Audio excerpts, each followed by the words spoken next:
And now for this episode, we're going to talk about a pastor who compared Trump to Hitler and is pushed out of his own church. Eli has the story. Thundercat? Dr. Ben Boswell was asked to resign from his position as the Reverend at Myers Park Baptist in Charlotte, North Carolina, as the church's attendance numbers have fallen and not recovered since 2016, when Boswell arrived. Several current and former attendees were quoted in the article as being less than pleased with Boswell's message of love, acceptance, inclusivity, and community. Hold on a minute. We'll come back to that. Boswell had a habit of addressing politics and racial justice in his sermons, which resonated with at least one person of color in the congregation, to the point that Boswell's dismissal felt like a betrayal to the gentleman. Boswell's intent aside, his white congregants just didn't like the idea of acknowledging being white and what that means, so they chose not to. The church leaders do insist that Boswell's removal is based on the lack of attendance, not his socio-political views, and that the church does remain committed to the same values of inclusivity and acceptance that Boswell preached about. This story is from Mail Online by Beth Ann Sexton on February 4th, 2025. So, Lionel, I'm going to go ahead and just stick with you for a moment. What does Reverend Boswell's ousting suggest about the balance between political activism and religious leadership in modern churches?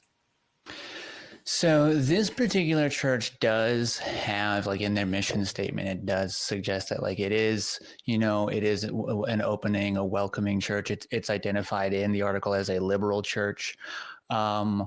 I wanted to clarify, because the article headline is misleading. It wasn't that Boswell was pushed out for comparing Trump to Hitler or for having they're saying, like I mentioned, that it's not because he's preaching this that they're getting rid of him, but it's because he's preaching this that people aren't attending. And it's because people aren't attending that they are asking him to resign. So it is a sort of clash between they're saying they want to preach this message of inclusivity and welcoming and community and acceptance, but when it comes down to doing that, they don't like the consequences of doing that. The social consequences of social justice don't sit well with them. So they're like, oh, well, let's find somebody else. Yeah, that actually that was one of the things in the article that really jumped out at me. There was a quote from Deacon Robert Dolan that was, we have got to put more butts in the seat, quote unquote. So apparently these butts in the seat are more important than this message of inclusivity, community, spirituality, and justice that the church claims to stand for. That's what was in its mission statement. But inclusivity, community, spirituality, and justice just don't put money in the collection plates, no matter how many thoughts and prayers you devote to it. So you really need, I guess, to get those butts in the seats, because those butts have wallets. And apparently at this church, money speaks louder than Jesus. Right. I mean, I don't know what kind of message that is. If you just want to put butts in the seats, why don't you just start offering slot machines, blackjack, weed, alcohol, and sex workers? I'll guarantee you that'll put butts in the seats. I'll go there. I'm totally there. I'm at the Hookers and Blow Church. Yeah. Kelly, I gotta say, money speaks louder than Jesus is a t-shirt. Yeah. Except when he's actually flipping. Exactly. Except when he was actually flipping over like the money changer tables. I would consider that pretty loud. Well, okay, so guys, it's kind of interesting that you bring up, Kelly, that Reverend Boswell, and according to the mission of the church, brings up like a mission and also a message about inclusivity and acceptance and, and all the things that make you feel all warm and fuzzy on the inside. Yet this is not something that's putting the quote unquote butts in the seat. But I'm wondering what would, because one of the things that I think that a lot of us that happen to be in a secular community that is in the process of trying to build more in community is to be inclusive, is to be equitable, is to talk about justice, is to talk about those things that are not necessarily something that is considered cool or considered acceptable right now. Because we want people to feel like they're in a community where they are valued. So, what's the messaging that is going to bring more money than Jesus, that is going to assist the congregation to grow, if we're not allowing the messages that would be, I would say, more welcoming to people than what they are saying that they're not getting? Helen, what are your thoughts on that? Well, besides doing a hooker and blow church, I think the only way, it's kind of like we have progressive churches, around my area as well. That is very pro LGBTQ plus, but most of the congregation are from those groups. Because they, they're spiritual people, but they also want to be around other like queer spiritual people. And I get that, the thing with, Boswell's congregation was they started experiencing white guilt, and then there was a woman in the article quoted that she was tired of going to church and feeling guilty. And I'm like, well, that's the whole point of church. So you missed the point of church. That's why you go to church. But also, not to say, girlfriend, duh. Yeah, but the other side of that is to think that, your pastor is going there, talking about what may happen if we don't do something, and follow in the words of Jesus, as if you're all for if you're have a heart on for Jesus, you should be doing that. But my issue is that because people had white guilt, they were leaving the church, and then the board and the people that ran the church was like, oh no, we're losing money. We're losing funds, as Kelly pointed out. So that way, he's over there. Kelly's over there. Pointed out. They're like, oh, fuck. How are we going to make money? We need butts in the seats. And church membership is just going down everywhere. So what? You want to be a progressive church? You want to be a liberal church, but you don't want liberal messaging? And this is kind of the backlash we've been seeing a lot for the show. As soon as you start preaching politics in church, you're violating the establishment clause on both sides, which, yes, I would love it. I wish, if you're going to be political, please be political for human rights, fighting against the things that harm other human beings. I'm all for that. But this is the consequence when religion and politics can't stop fucking each other.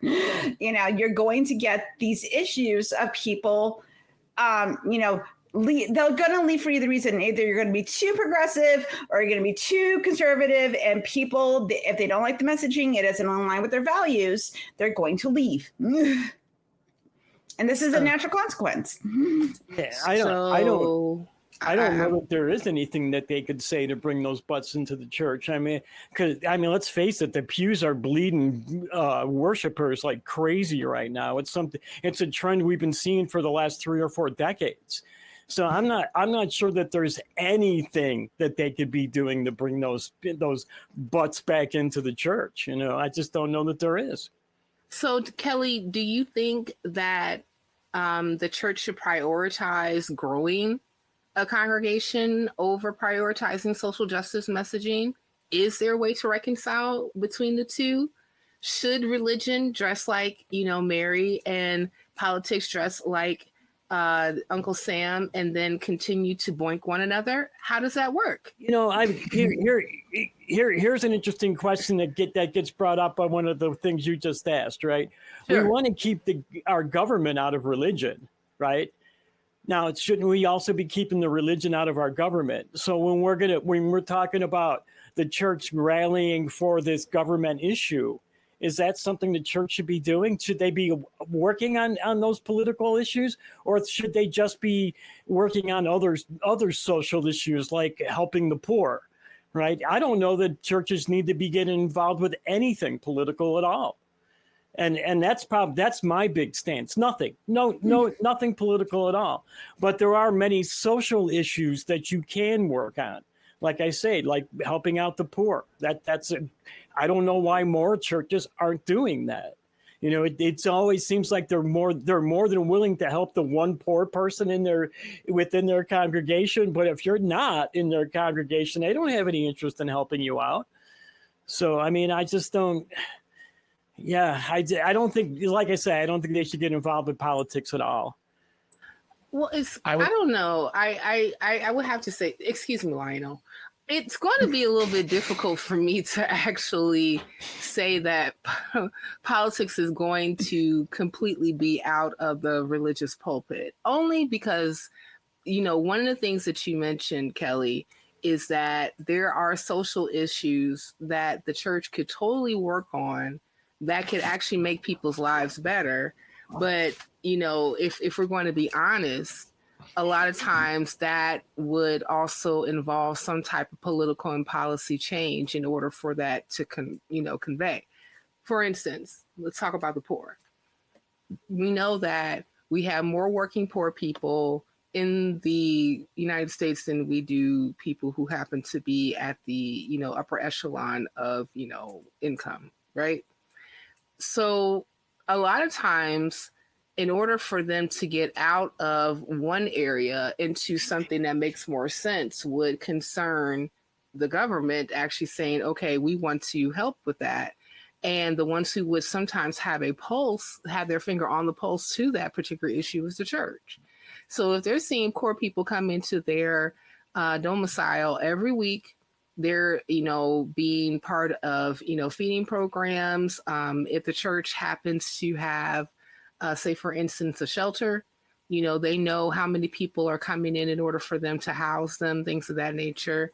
Sometimes even some churches like set up 501c3s in order for them to be able to employ social workers in order for people to transition into housing, things of that nature.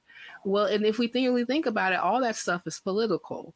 So even though, like, I get what you're saying about, you know, if we are saying that there's an establishment clause and we should keep, you know, church and government separate, then they should be separate. But, you know, we have all these other issues that come up where it's almost damn near impossible to do it. How do we reconcile that? I agree with your example. But I think in that example, we're using the church as a means of research, right? We're using what they're doing to get research numbers to make it better conditions for the poor, right? And I think that's a far cry from the congregants of a church going out to, say, a MAGA rally and supporting anti-LGBTQ issues. And that's the kind of stuff I'm talking about. When you actually got your church when you actually got your minister encouraging the congregation to go out and protest against a political issue. That's the kind of thing I'm talking about, that the church shouldn't be doing. So, but I agree with you. I mean, using the data that they're acquiring for research purposes, that's great. I don't see any problem with that. So. Yeah, I'm picking up what you're pulling down. I think we should clarify, though, that neither of those things was the case in this church. Mm-hmm. Right. So in this case, it was more, and I was going to point this out too, because I feel like in this case, it was Ben Boswell who was preaching about inclusivity of people who are LGBTQ and you know, preaching about inclusivity and like how to tackle race issues in positive ways. And it was kind of like I believe, Helen, you mentioned that a lot of the congregants felt white guilt.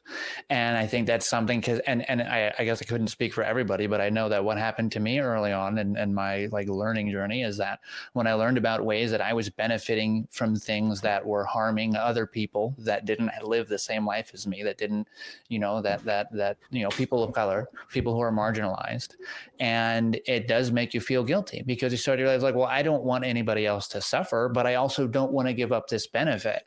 And that's the sort of first place that your mind goes. And it takes some time of somebody intentionally sitting with that and acknowledging it and working on it to realize like, okay, like me losing the benefit isn't the only option. Let's just make it so everybody has it. Or like, okay, it doesn't say anything about me as a person, that I just happen to be born under circumstances that allow me to benefit from this while others were not. That doesn't say anything about me as a person, but now that I know, I have the option to either do something or not. And people typically don't sit with it long enough to have that realization. And that's why he lost the numbers here. I don't, and to your point, Callie, I don't consider that the church getting involved in politics, because I don't think, issues of like race and gender and sex and sexuality are a political issue. I think that's just characteristics of personhood. So I think Ben Boswell is absolutely in the right. Dr. Boswell, I'll say, I'll use the correct honorific for him. Dr. Boswell is completely in the right, I think, doing what he did. I think it's unfortunate that he lost his position for it. Well, if you want to go into the proper honor form, Lionel, you should say Reverend Dr. Boswell. Reverend. Well, he's no longer the Reverend of the church, so... He's still a reverend, though. He's still Reverend, yeah. That doesn't stop him from reverending. Okay. Yeah, okay. It's just like it's like when a senator's no longer a senator, you still call them a senator. Right. Exactly. So allegedly. Alleged Sorry, senator. Well, Eli and Helen, I kind of want you to chime in on this particular question. And especially Eli, I want you to go first, because you kind of brought this up in your thoughts. So what does this particular situation with Reverend Dr. Boswell bring up? Like when we're looking at the situation of itself and how it reveals the limits of progressive faith in communities, what happens when confronting issues of race, privilege, and political ideology converge? And I know that and I know that you talked specifically, Eli, about sitting with privilege and really, kind of confronting what does that mean to you as a cis heterosexual white man in America, mm-hmm. right? And how, okay, yeah, I do recognize this is something that I have that not everybody else does. So how does one actually really sit with that, contemplate that, and really confront that particular issue to the point where we can say that now that I've done that, I can go ahead and be a contributing factor to others who may be confronted with the same thing? I think that the most important for the individual that's confronting it is to recognize that it's not a statement about the individual that has the privilege. It is not a judgment. It is not a statement of quality. It's not a value statement. It's just like, hey, be aware of the fact that because of the way you look, the way you present, the way that you were born in any number of categories, you just have a particular privilege that not everybody else has. And if you can acknowledge that that's the case and acknowledge that it's not, that doesn't mean that you are bad. It doesn't mean that you're good either. It doesn't mean anything. It just means that you have a privilege that not everybody has.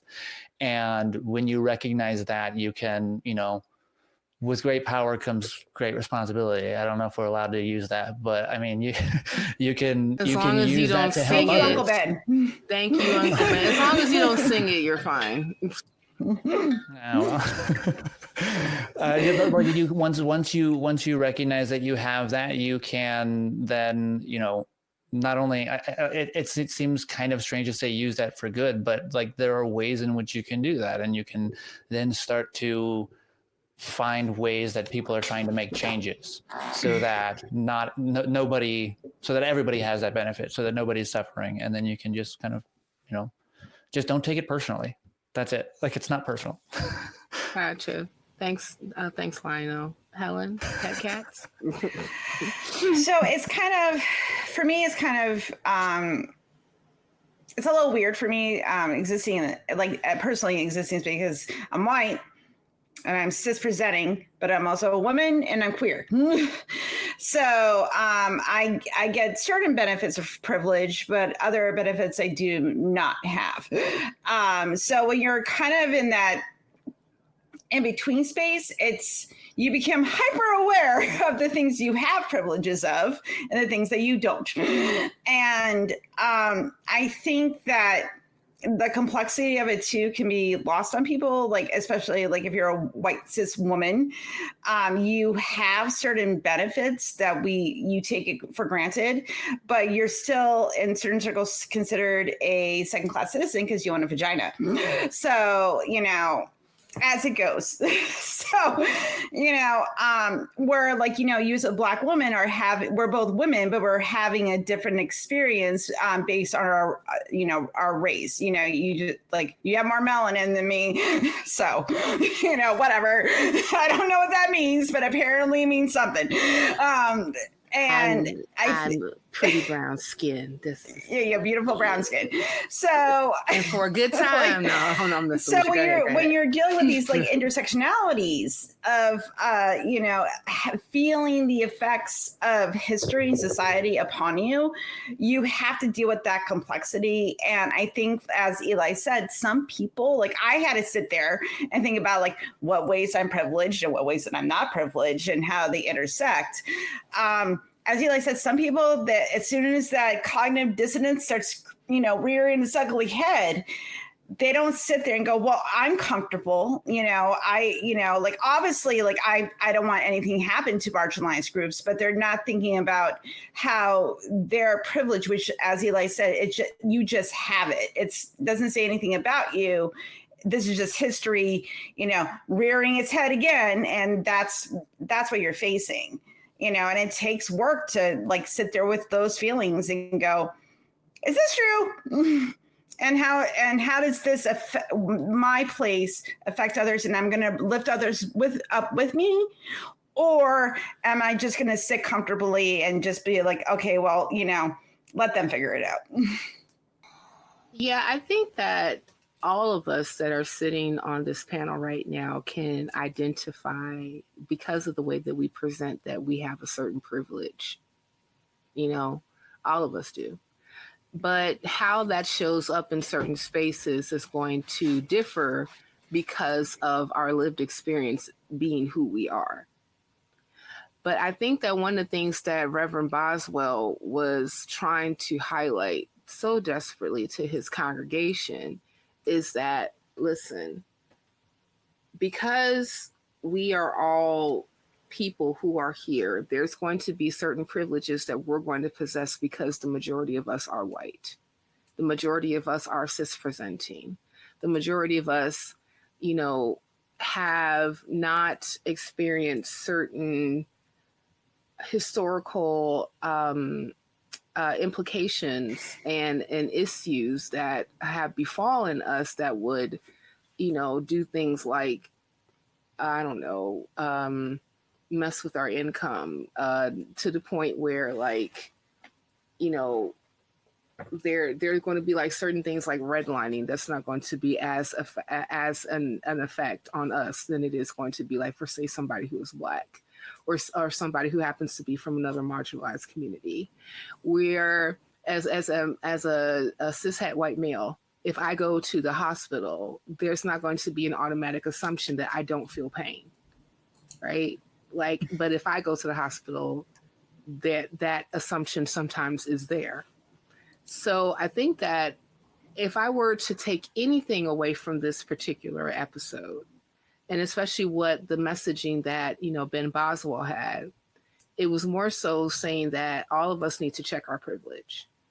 And all of us need to understand, the historical implications that may have befallen on some groups that happen to be in the United States versus others. And that growing a church is not always about telling everybody what they want to hear, but what they need to hear. And if you, dear viewer, want to hear more from us, click here.